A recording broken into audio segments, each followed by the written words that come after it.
Do you feel the vibes?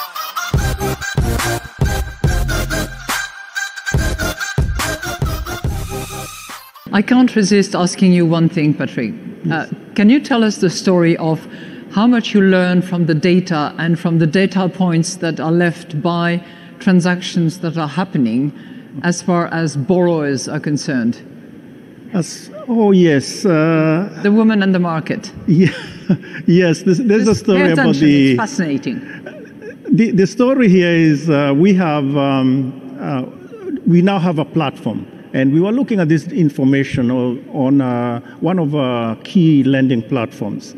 And we discovered that a lot of the transactions, more than about 40% of the transactions, take place between 3 o'clock and 5 o'clock in the morning.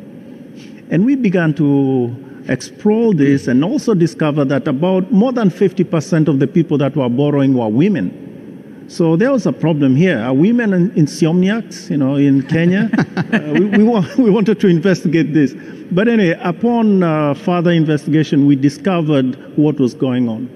Basically, you have traders that are operating in the various markets. And these are, they are purchasing in the markets, and they are going to sell in the street corners and in the kiosks, those sort of things. So they wake up at 3 o'clock in the morning and borrow from this lending platform. On their cell phone? On their cell phone. They're still in their houses. It's all done on the cell phone. They borrow and they'll get the money. They'll then call the wholesaler, their trusted wholesaler, and ask for bags of this and the other and pay by through their cell phone. They'll then call the person who moves this thing, and will then instruct them to go deliver at the kiosk. Then she'll go back home. She'll now wake the kids, feed them, send them to school. And at 6:30, she is at the kiosk with all the products ready to sell and beginning a day. I haven't even left my bed at 6:30 as the governor. And this woman has done all these transactions.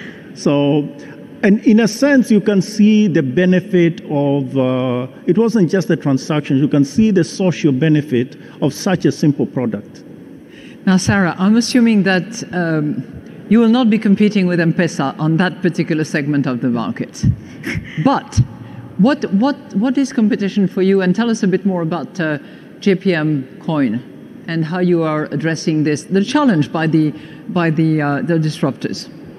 Yeah, I think what's very important is we love competition, and competition makes us better.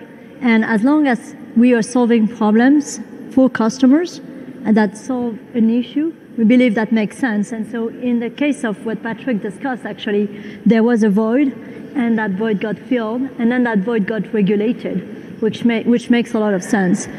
From our point of view, we're in the US, a very mature market where there is 22% of cash still, but that's much less than, for example, China, where you have about twice that. Yeah. You have a very mature infrastructure at the point of sale, which didn't exist, for example, in China and other places. And therefore, you have the credit cards and the debit cards, which together represent 72% of the changes. And that, from the point of view of the customer, is valuable, is trusted, valuable because of the rewards, is trusted and is immediate. And what we've done, though, is we have said, okay, Venmo, for example, let's compete with it. So as an industry, we launched a consortium amongst banks. And in fact, we are twice as big as Venmo. So Venmo would be about $65 billion, and this would be about twice as big. JP Morgan is just themselves bigger than Venmo. So actually the incumbent is using the exact same thing because social is important, because we need to actually provide that P2P, but we're doing with the security of the banking system. The JPM coin is something that we're doing on the wholesale side. So on the wholesale side, there is already the immediate payments, $300 billion, for example, on SWIFT GPI, which is how wholesale, $300 billion a day, and half of that is already happening in less than half of an hour. So that's already happening, and that's happening with 1,100 corridors. So that would be from one place to another in the world, and that's with hundreds of countries. So this is all happening, but what we decided to do is to say, okay, there is still a pain point, and it's the last mile, which is that to do KYC AML and to do it correctly, sometimes the information stops. KYC AML, know your customer, anti-money laundering. Know your customer, and really making sure that the good actor and only the good actors can transact. And so we obviously need to do that, and we support doing it. When we do it, 50% of the time it checks green immediately and there is no problem. But there is also the case where we absolutely need to have a more efficient way to have the information move. So again, we went to technology, and the distributed ledger is actually a great technology for that, because we can put information on the ledger so that we can clear that this is a good actor and this is a good transaction immediately, instead of through phone calls, emails, and the old way the correspondent banks were trying to do that internationally. And so right now what we've done is we have separated the information network, IIN, from the movement of the currency on SWIFT, which is already working at scale at $300 billion. We are also doing an innovation of this JPM coin, where we're saying if we did them together, backed by US dollars, on the ledger, would that make sense? We are certainly open to doing it, but it's in addition to scale solutions that are already working in hundreds of billions of dollars. Right, and when you say that you have actually, or you clear, I don't know whether you said that you track, but you clear the know your customer and anti-money laundering criteria or formalities on your system using the distributed ledger technology. Does that mean that you store those data and that then you reuse it, update it, or is it a data that you use once and is lost until the next transaction when you actually start all over again? So do you have history and do you keep record of that? So the beauty of this ledger is the ledger is filled by over 200 banks. So JP Morgan innovated it, and 200 banks, international banks. Do you charge them for that? I don't believe that we do. It's a partnership. It's a partnership, and it's for the benefit of everybody. Everybody wants to do KYC AML, everybody wants to do it well, and everybody wants information to flow better. Linear is never better than distributed. So using technology for that makes total sense, and it enables us to comply with what we believe to be the correct way to do it, which is transparently, safe, sound KYC AML, but do it at a pace that satisfies customers. And we believe that that combined with the current global payment systems, where there is already real-time payments in over 40 countries and working at scale, we believe that those two things together clear the problem that we're trying to solve as a community. So do you think that if we were to refer to you some banks that operate in countries where correspondent banking relationships have been severed because of lack of compliance, of proper compliance with KYC and AML, then they could be brought into the partnership of the 200 banks, and then you could, through that system, facilitate the clearing of transactions? Yeah, but to the extent that we only exclude people if we can't validate the validity of the transactions or of the source. And so to the extent that we can actually solve the information topic, it opens much more transactions. And we already have hundreds of banks that are in it, because it's actually solving a problem that they believe is useful for them as well as useful for us. But the initial screening and hard work of identification remains to be done. And it's just a lower cost, and over the course of time you amortize it, I suppose. No, because actually, once you store it once, as you very well said, the information sits in the ledger in this very secure way. And so it's that tokenized information in the ledger that actually works. And so back to what Jeremy was saying, it's important to use the new technology and to tokenize the things that need to be tokenized so that it's safe, secure, distributed at the right time in the best way. We believe that that piece on the information is crucial and that it can be separated from the movement of money where the infrastructure is already provided. So Jeremy with Circle is not a threat to you at all? We believe that it has been wonderful to see the application of the ledger technology in many different ways.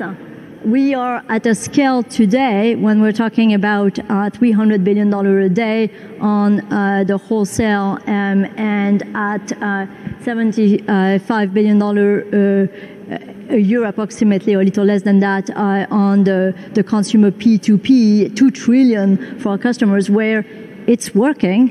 And we welcome the competition as long as the activities of the competitors get regulated and as long as it's solving customer issues.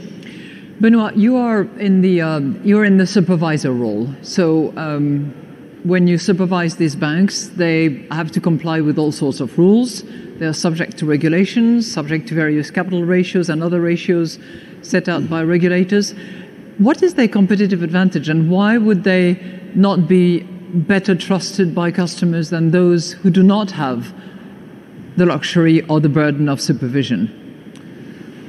So I'm quite convinced that banks will stay, or are there to stay as financial intermediaries. So is Jeremy, actually, not maybe for all currencies, but for the big ones. No, they're all to stay because we need an ecosystem and we need competition, right? So it's the spur of competition and the spur of innovation that will help us, all of us, work better and reap the benefits of all this innovation. And that's why we need a diverse ecosystem.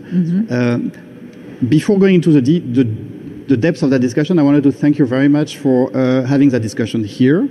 It's such an important and exciting part of the discussion on finance because it speaks to all of us. It speaks to all citizens.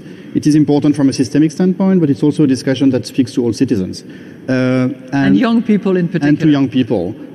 So that's one of the few areas in financial regulation where we have a direct impact, for the worst or for the best.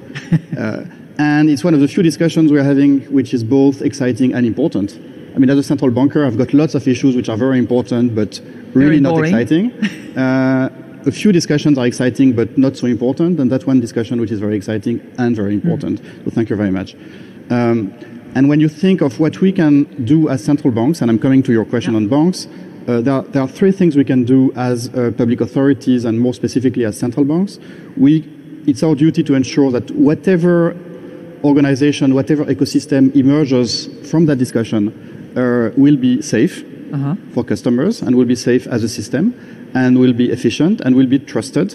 We're talking about money, be it public money or central bank money or private money. Money has to be trusted. And it's really our role in that discussion to make sure that whatever emerges will be trusted. That's a duty we have to society. That's the first thing. Second thing is to provide some elements of the infrastructure that are better provided by us, that are, let's say, the backbones of the system. So we do real-time gross settlement, for instance, that has been the backbone of the system. We now do TIPS, which you mentioned, which is instant payments for the whole of Europe. And for any consumer, anybody having... Anyone can access it either through the banks or indirectly. And there are already talks of, for instance, in the UK, which has a similar system. The system can be extended to non-banks. So that's certainly very much part of the discussion whether and when it should be extended to non-banks. And think about the cost. Think about the cost. We charge, as ECB, we charge 0.2 cents per transaction, which is €1 makes for 500 transactions, which helps understand why some banks don't want to talk about it. I'm going to interrupt you for a microsecond. Mr. Disruptor, what do you think of that? 0.2 cent of a euro for any transaction? Yeah, I mean, our thesis is that when you move fiat money onto public blockchain networks that have real scalability characteristics, that effectively payments will go to zero. That there will be no business model for payments. There'll be no consumer will ever pay for anything with payments. Merchants will not pay for payments. B2B transactions, international transactions, it will go to zero, just like sharing information on the internet and data is zero. sharing emails zero. It's effectively just but the sharing ECB costs. is on its way to zero. I think that's a good improvement, but I think zero is better. Can I comment? We won't go a microsecond and then back to Benoit. We won't go below zero. You can be sure of that. But you might be tearing. No, sorry. Zelle, which is this P2P payment, is free, and there is absolutely zero cost to transfer it back on your bank account because it is on your bank account. And so basically, and that's within the United States. Yes. Right. Right.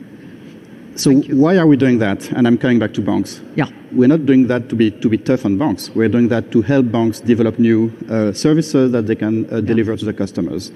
And we know that banks are being disrupted. They are being disrupted in a sense from below by all kind of disruptors, startups, non-banks providing payment services, and they're also being disrupted from the top, if I may say so, by big tech, these very big corporates who want to provide payment services in their own environment, like like Alipay and all those guys. Not giving names here, but you can imagine.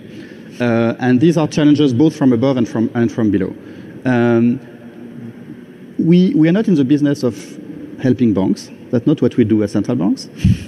Sometimes I would really like that some European bank CEOs would spend more time on dealing with their business models and how to integrate that kind of innovation in their business models, rather than complaining against negative rates, say, or complaining against regulation.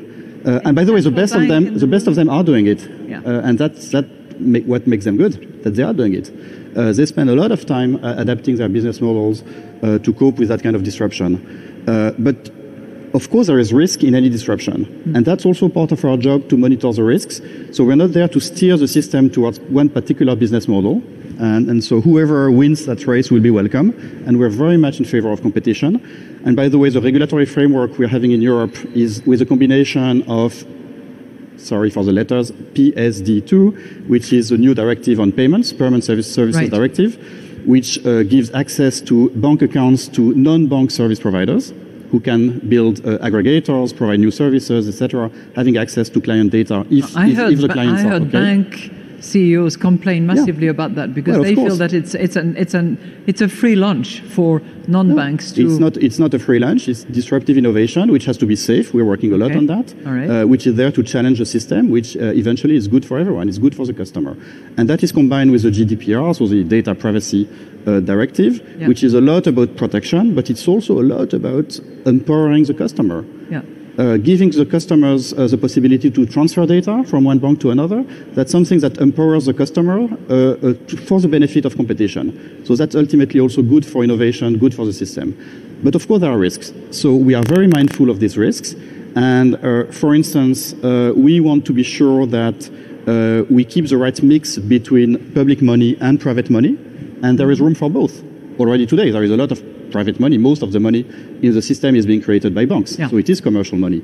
It's 90% of money is being created by banks.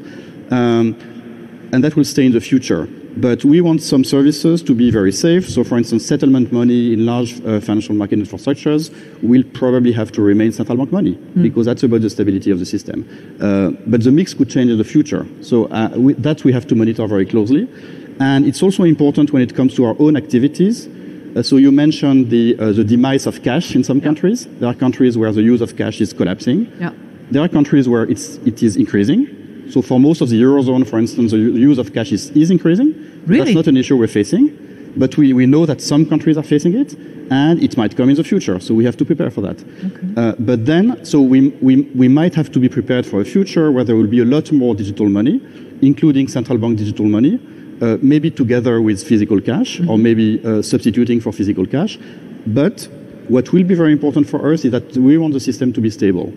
And at the BIS, at the Bank for International Settlements, we are putting our heads together and supported by Agustin Carstens. We are spending a lot of time to also to think about what the risks that could be created to the system. Imagine that you have 100% digital money on a wallet, a central bank wallet. That's possible. It's technically possible. What happens if you have... I think Switzerland was considering it for a moment. So... Never mind. Yeah, there have been experiments. Uruguay had a very interesting experiment, the e-peso, which worked quite well, so we can learn from that. But the point I'm making is, if we are heading toward that kind of environment, then it will make it much, much easier for customers to take their money out of banks and put it on their wallet, right? It's just a click on your mobile phone. So it may make runs on banks more easier and faster. And that's an issue of financial stability. And so we need to think harder with you, with the fund, with the BIS, about the kind of world this would be and how to make it safer. Yeah. You used the words repeatedly, which I think is really important, and I'd like you, Jeremy, and you, Patrick, to react to that. Trust. Trust. Jeremy, why do customers eventually trust Circle? Sure. It's not so much about trusting Circle. It's about trusting the internet. And so, I think a really important thing here is to sort of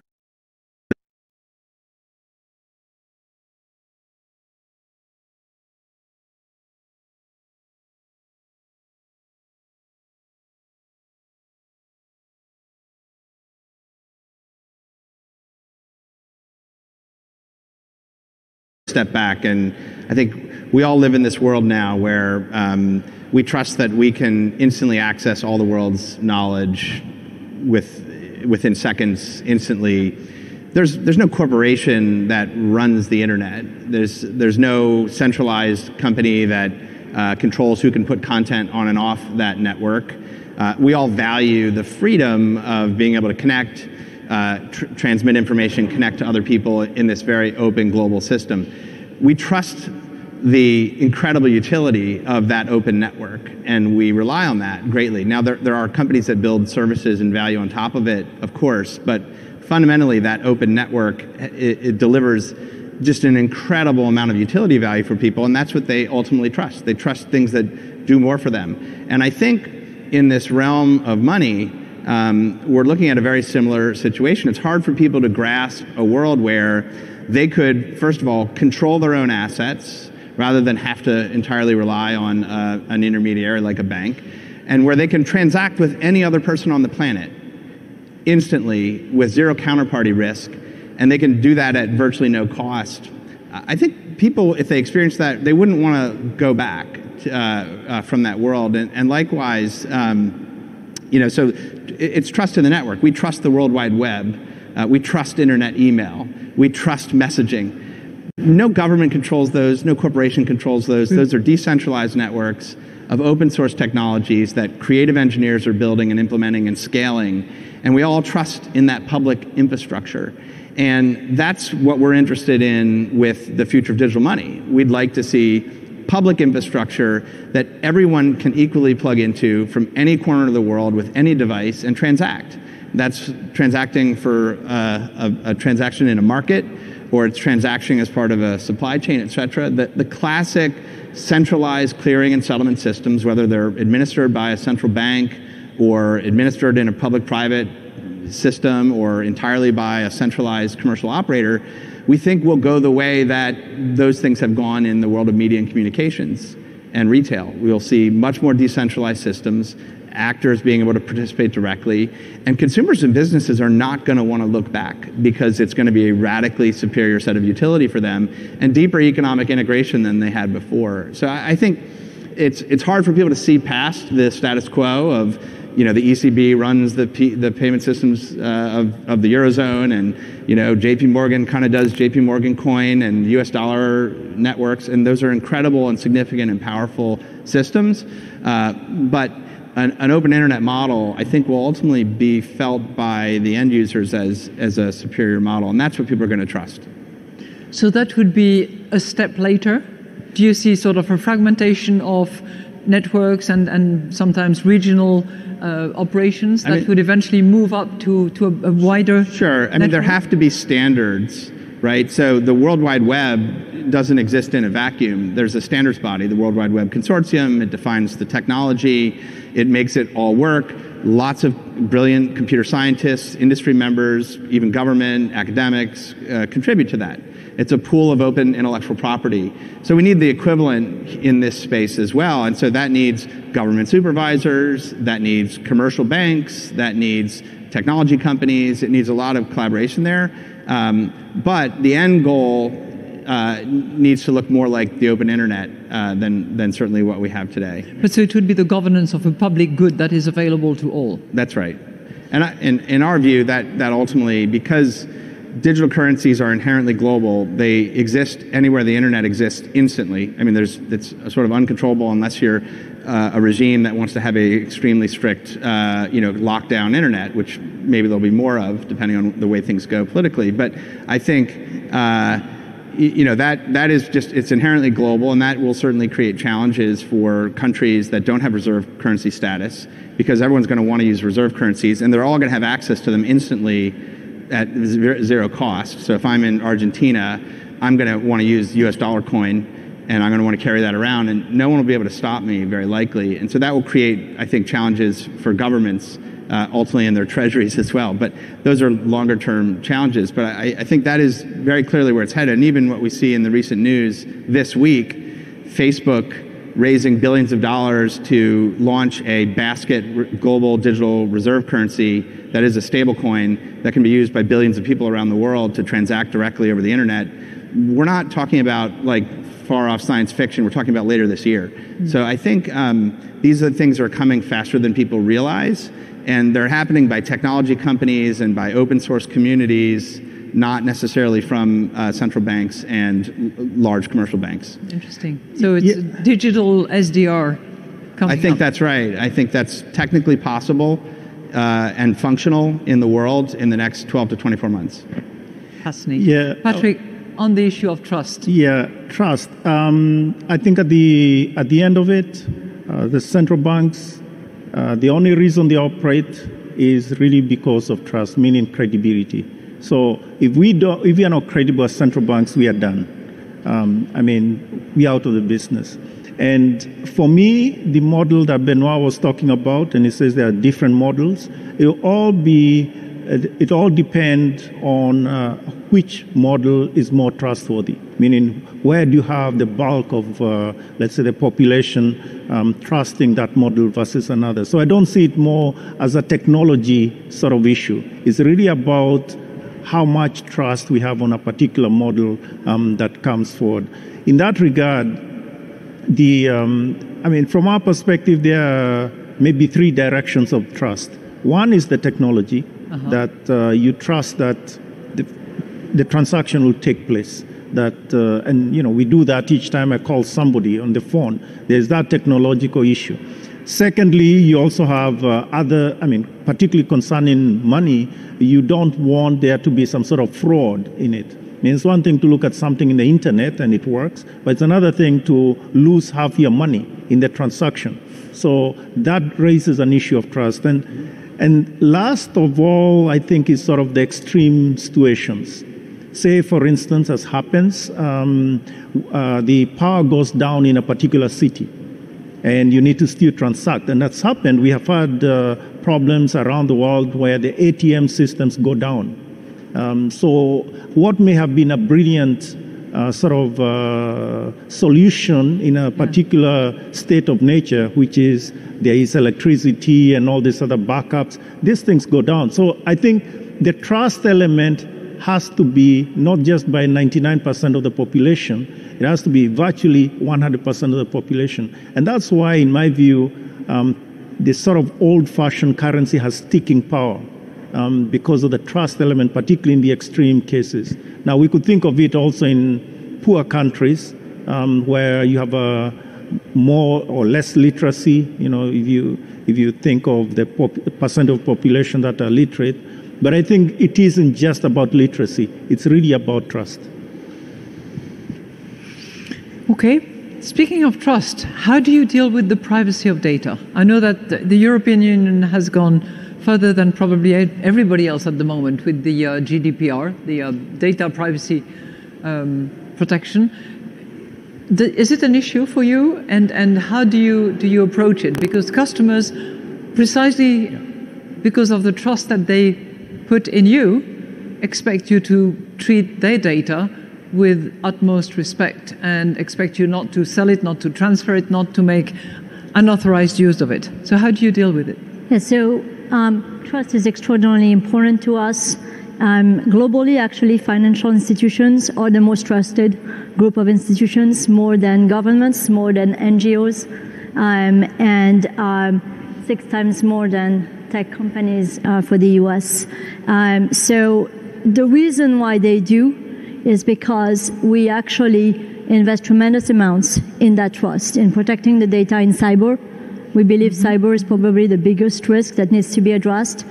I talked a lot about this KYC AML, sorry, I'm still using the acronym, and all of those steps that we come and take are done for the benefit of the system so that the system is trustworthy. And it is worth sometime having a delay if it is for the good. And of course, we try to remove the delay using the latest technologies. And so there is nothing more important than trust. And the other thing that generates trust is the combination of human and technology.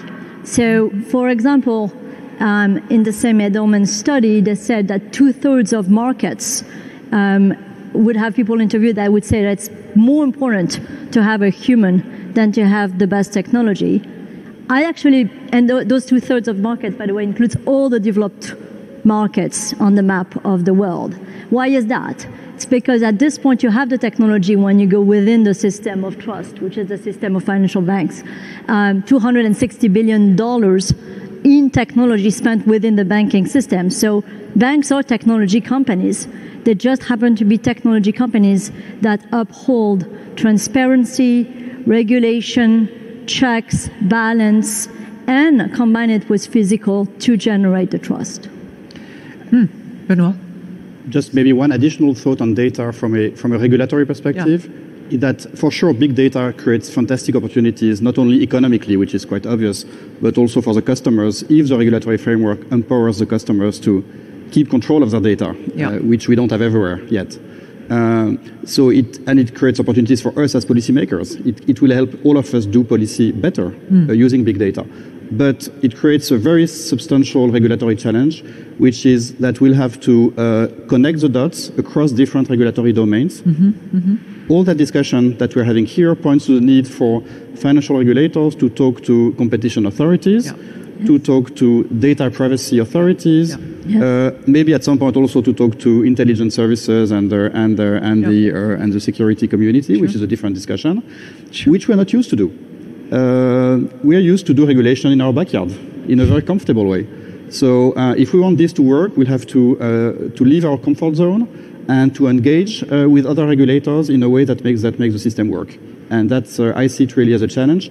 I would expect the data issues to become extremely prominent, maybe the most prominent issue in financial regulation for the next 5 or 10 years. Interesting. Can I add something too on the trust topic? I think it's really important is, we in the digital currency world, we have the phrase "in crypto we trust," which. What do you say? In crypto we trust? In crypto we trust, but this is really important because all of this is built on this idea that cryptographic proof is a dramatically better way for society to organize around important information. And that rather than relying on fallible humans or corruptible intermediaries, that if we can rely on cryptographic proof, which is effectively saying we believe in math, and we believe in the ability to prove things with mathematics. That's all that this is. All this infrastructure is effectively mathematical proofs and infallible mathematical proofs. It's actually key. In fact, all of our infrastructure, all of our weapon systems, everything it's all cryptography. It protects us. But if we can, trust cryptographic proof, we can actually build radically more private, resilient, secure, and self-sovereign forms of financial transactions. This is really powerful. It's a core part of this decentralization movement, which is we have seen what happens when you have very powerful centralized intermediaries involved in your private data. We've seen that on a very massive scale in certain business models on the internet. We've seen the risks of that with data breaches from large financial institutions, government agencies. And so crypto and blockchains is not just about digital payments. It's about a fundamental new infrastructure for record keeping of important information and providing a dramatically more decentralized, resilient, and private infrastructure to do that, addressing huge issues that have emerged in the first generation of the internet. So this isn't, from my perspective, just about, do we trust digital currency or cryptocurrency? Yeah. This is about like really fundamental redesign of the basics of how civic society will ultimately function. But Jeremy, Sarah was talking about cyber and cyber threats and the issue about security. Don't we have similar potential threats applying to? Well, this is the yes and no. I mean, a non-sovereign digital currency that runs on a decentralized infrastructure, the specific attack vector that they're trying to deal with is nation-state attacks. So basically, how do you build a currency that is resilient from malicious attack by a nation-state? I would say that that's a higher bar of security than, say, can your credit card get hacked, or is my IT firewall strong enough? This is essentially nation-state grade, resistance and resilience. That's the security bar of cryptocurrency. That's a radically higher bar of security than any of our existing financial system even has. And that's where you echo what Benoit was saying, which is that it requires the bringing together of different skill set of different industries, probably, sure, and public and private players absolutely playing together. Absolutely. Right. Well, one thing I would add to this is my problem with this sort of discussion is really, it's fine to protect ourselves from outsiders, but I find it very hard to contemplate a world where we are also safe from insiders, because it may very well be that the greatest enemy is not a national state.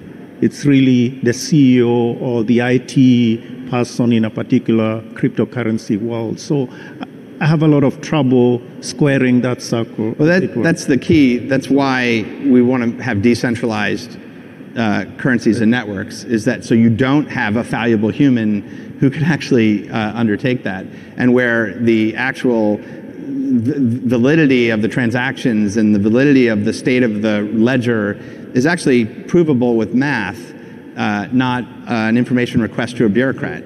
But how did you reconcile that with what Sarah was saying, which is that people actually want human beings, they want contact. If you tell them to contact math, it's not going to be good. And there has been more fraud in the Bitcoins than in literally any other form of payments that has existed. And so it is, there is cash and then there is Bitcoins in terms of the amounts of frauds. Yeah, but we said we're not Bitcoins here on that podium, right? Well, I think crypto assets are bearer instruments, and they're digital bearer instruments. We haven't had that before. We now have digital bearer instruments. It's really a powerful thing. And so bearer instruments are really attractive to people who want to steal things. And so what it suggests to me is not so much that there's a problem with it. Like, we're going to use private keys, which are the technology for this, to secure everything. It just means that we need a different set of security standards around how we protect those kinds of assets. Right. Benoit? I think it's worthwhile introducing a difference in that discussion between fraud and systemic fragility. Yeah, sure. Fraud is forever. There will always be fraud.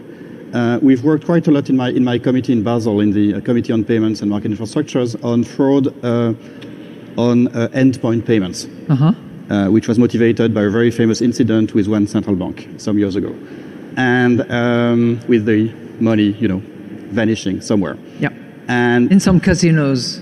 Far out. Well, okay. I'm stopping here. Yes. And we certainly don't want that to happen again.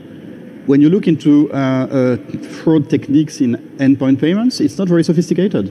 It's a lot of abuse of identity, weak identification, and the like, which has nothing to do with technology. It is there. It can be mitigated by technology, but there will always be fraud, which we have to fight, but it's not really new. What can be new and quite a concern for us is the fragility that decentralization can introduce in the system. if not properly managed. So I'm not against decentralization. Decentralization brings benefits also because the underlying technology does bring benefits, but we've got to manage it in a way that does not add to fragility. And I just want to offer one thought here. Remember 2007? So very well. Remember where we come from. We come from a crisis that was created by risks being thinly spread across the system, remember? Yeah. And which at the time was thought to be superior in terms of the robustness of the whole system. And very well rated. And it did not. It proved not to be. And we had to come back to a more centralized system in terms of regulation, stronger regulation, more data, more control, etc., to learn the lessons. So decentralization is fine. It's very fine from a technological standpoint, but we've got to make sure that it doesn't make the system more fragile. I think the regulation that has been added since 2007 has been incredibly important to the safety and soundness of the system. And the fact that there is CCAR, which is a stress testing, the fact that there is resolution, which is you need to be able to show that in any scenario you can be dissolved and you can actually pay all of the people who come for their money. All of the players who participate in any future set of payments need to actually activity-based be regulated for those stresses so that the system is systematically safe and sound. All right, we've heard keywords, but I would like to receive 2 key questions from the room. So one of you must have a burning question to ask all the panel members or one particular panel member. So you have 5 minutes, 2 questions. Come on. There are microphones that are right there, so please stand up. Your hand is up, your body follows, and you go to the mic. So and introduce yourself, please. My name is Dion Raboan. I'm a reporter for Axios. My question is just about the divide that you talked about between China in particular using these digital payments and the US, and there's a lot of trust. Why is it that in China there's such trust in these technological new digital payments, and then as you talked about in Europe you're seeing actually now an increase of cash, and in the US we trust so much more in our credit cards? What is that regional difference that causes these striking dichotomies in terms of the way we're paying for things? And don't forget Kenya, where clearly digital devices and transactions are heavily trusted as well. Yeah. I've spent a lot of time in. Go ahead. No, you go ahead. I spent a lot of time in China and looking at these issues. I think my take is, effectively, hundreds of millions of people entered into the middle class, entered into the economic sector. They didn't have legacy infrastructure like card schemes. They didn't have even really much in the way of retail bank accounts usage. They didn't have laptops. They went straight to mobile devices, and the innovative software services that were delivered went into the hands of those hundreds of millions. And that was just a better platform. It is a better platform. It's a radically better platform than physical cards and payment terminals and all this kind of stuff. And so they took the cost out. They were able to scale it. And then, of course, given the network effects of a billion people who can communicate with each other through common applications, it just achieved a scale that has not been seen anywhere else. That's my high-level take on certainly what's happened with respect to China.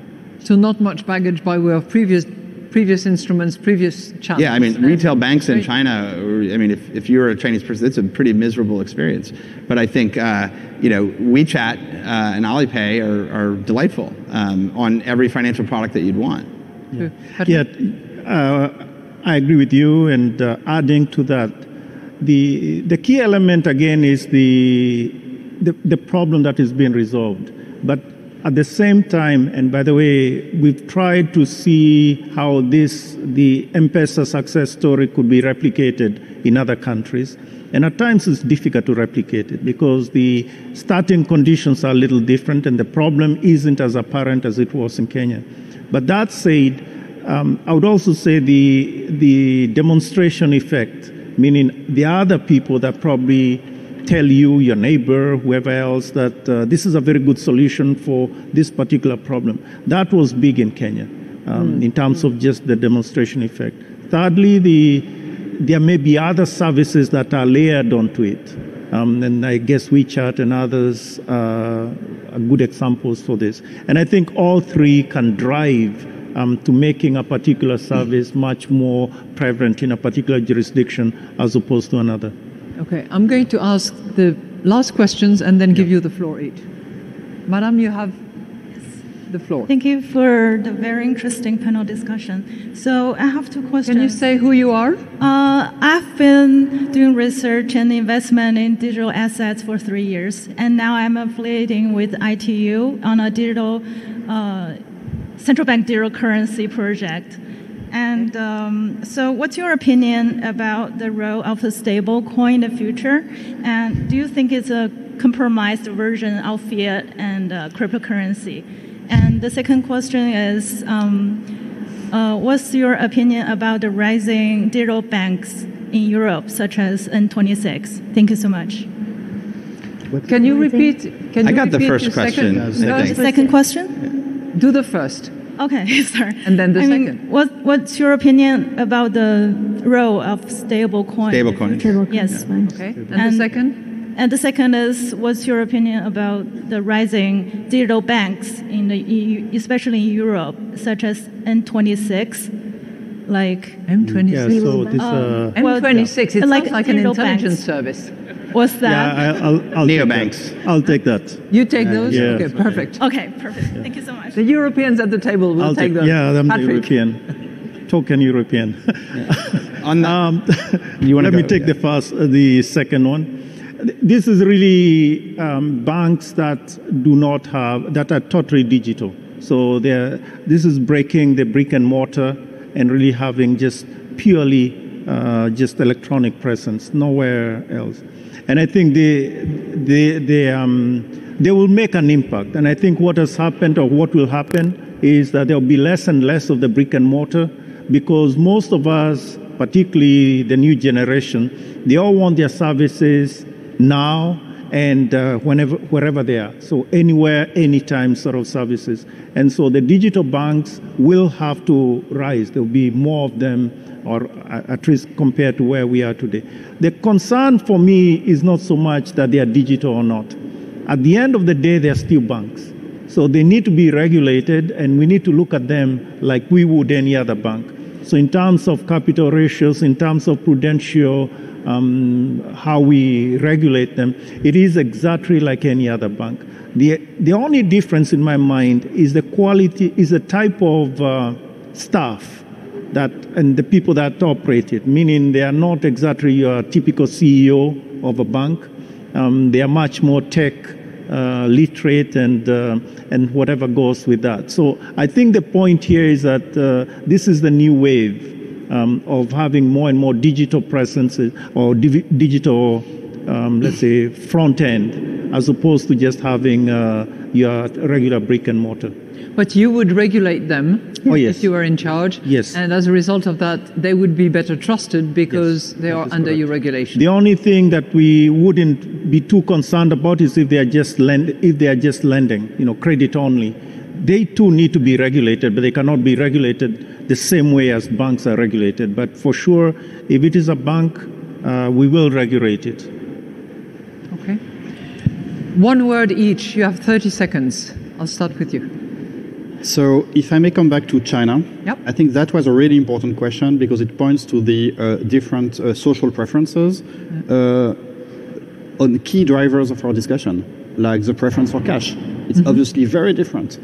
And I can tell you in my activities as ECB board member, I faced very different approaches to cash across our constituencies. When we decided to stop producing the 500 euro banknote, that was a very controversial discussion, but for good reasons.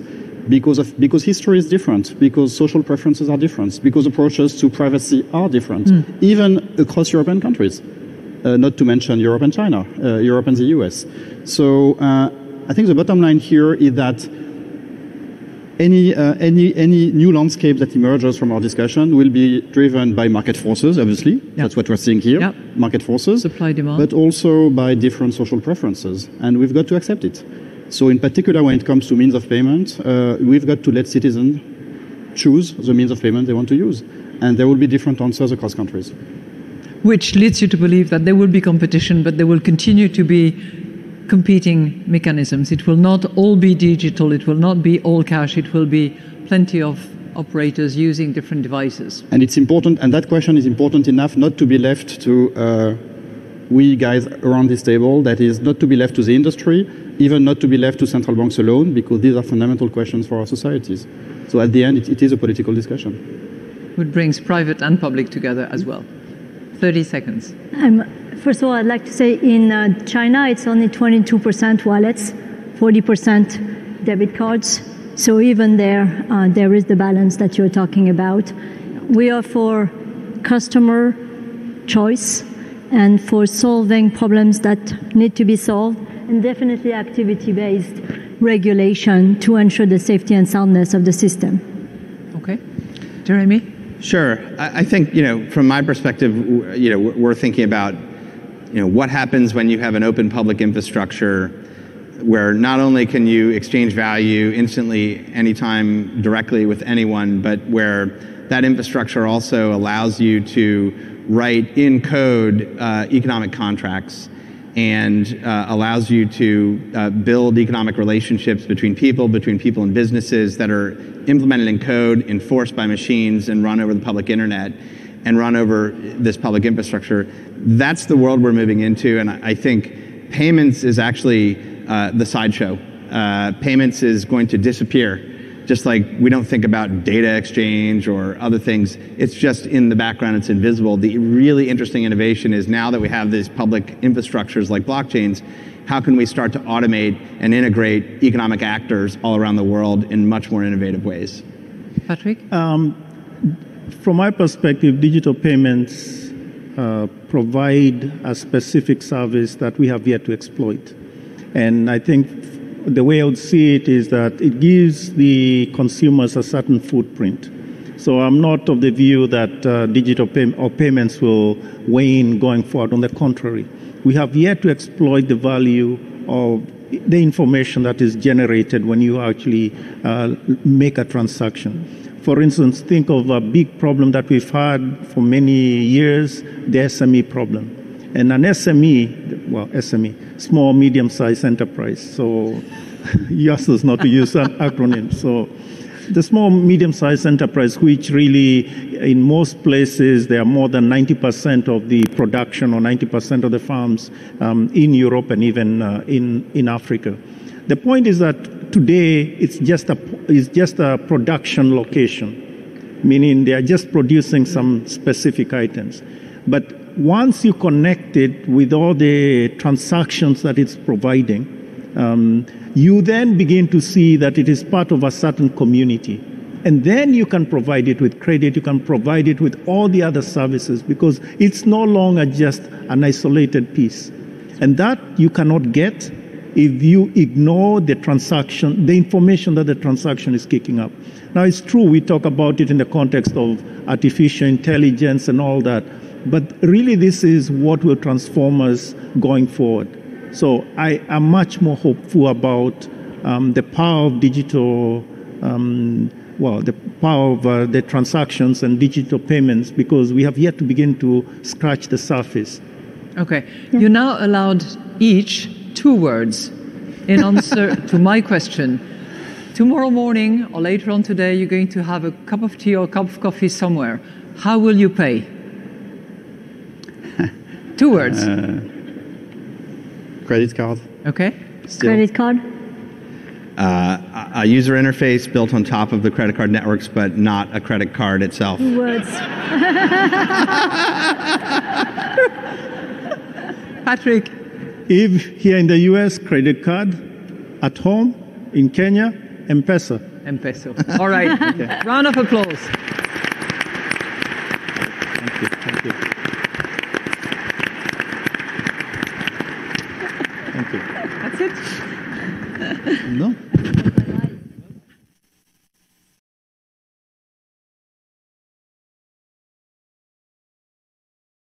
Do you feel the